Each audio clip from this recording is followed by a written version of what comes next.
Chapter 2. William.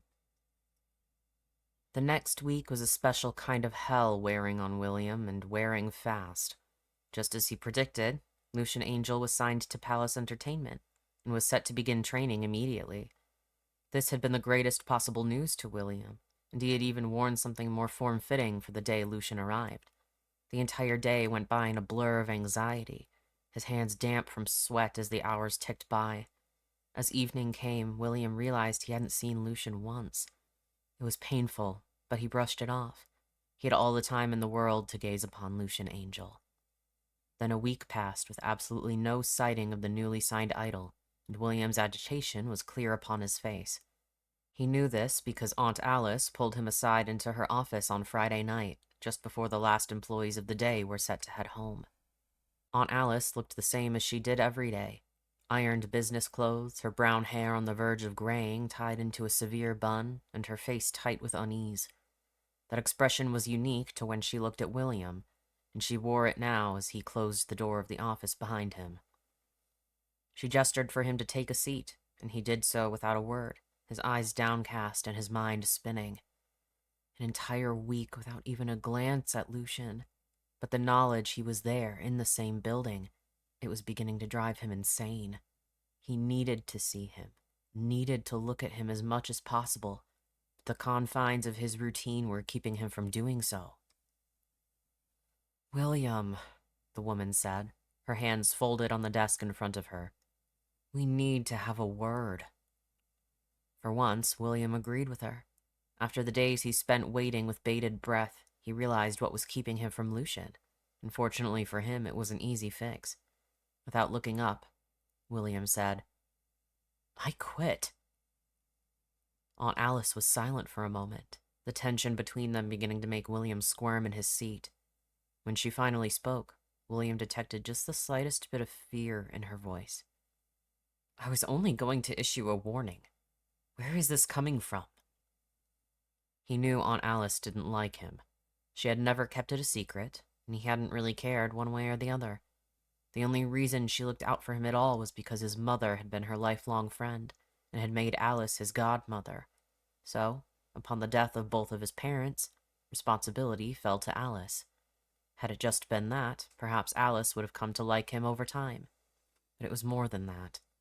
William had never loved his parents. Their deaths only made his life easier, like the air had become easier to breathe without them. But because of his unsociable personality and the fact that he had a tendency to be odd in ways he wasn't supposed to be, Alice had come to a fearful conclusion about him. Had the brakes of his parents' car really just gone bad? Or had someone cut them? As much as William benefited from their absence and all the money they left him, he hadn't done anything to hurt them. Though on more than one occasion, he found himself wishing he had. And so, Aunt Alice feared William, and William let her. "I don't even need to work," he said, trying to hide the smile beginning to form on his lips. The older woman replied, "What are you going to do with yourself otherwise?" William shrugged. "I'm sure I'll find something."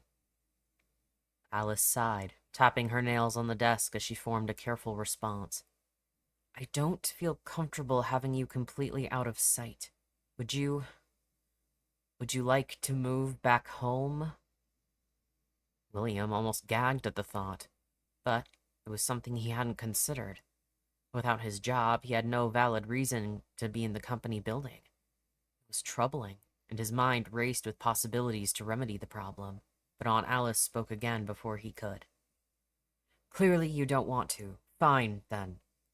Alice rose from her chair, walking over to William until she towered over him.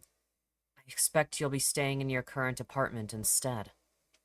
William shook his head, his fingers pulling at the fabric of his sleeves. "No," he mumbled. "Too far away from the company.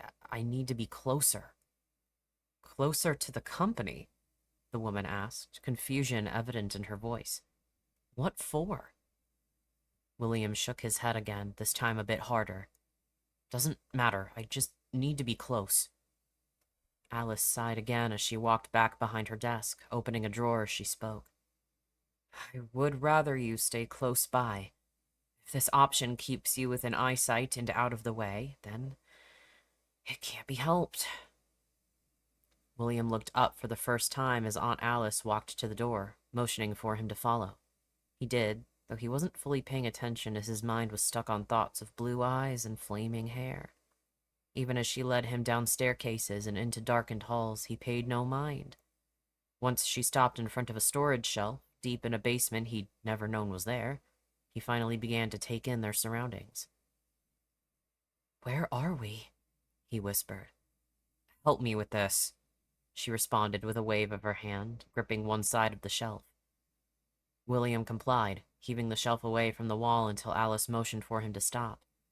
She stood in front of him, and her hand reached up to dangle a key in front of his face. With a look of puzzlement, William took it, about to ask another question before she interrupted him. "This place used to be for extra storage, but it isn't used anymore.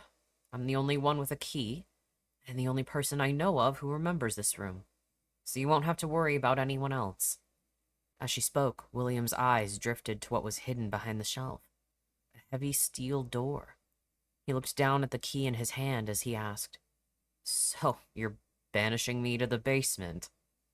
With full seriousness, Alice replied, "Yes." For the first time in his life, William was thankful to Aunt Alice. He quickly unlocked the door, revealing concrete stairs leading down even deeper. His feet took each step in stride, excitement bubbling within him. When he reached the bottom, a large room with concrete walls and linoleum floors greeted him.